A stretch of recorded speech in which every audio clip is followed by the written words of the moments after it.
It's Volcano Day! In our homeschool this year, we are going over space science.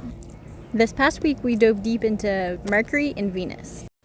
And since Venus is covered in volcanoes, we made our own volcano. This has always been one of our favorite experiments.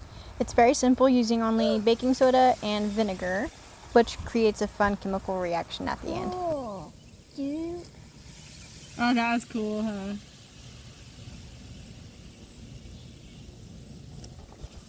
Cool, dude. Oh, that lava.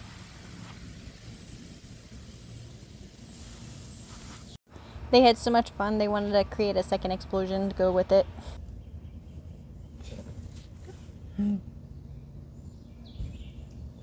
3, 2, 1.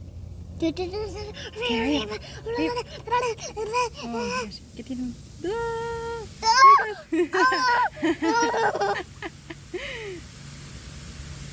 Oh, that's awesome. Oh, man. It's all the lava.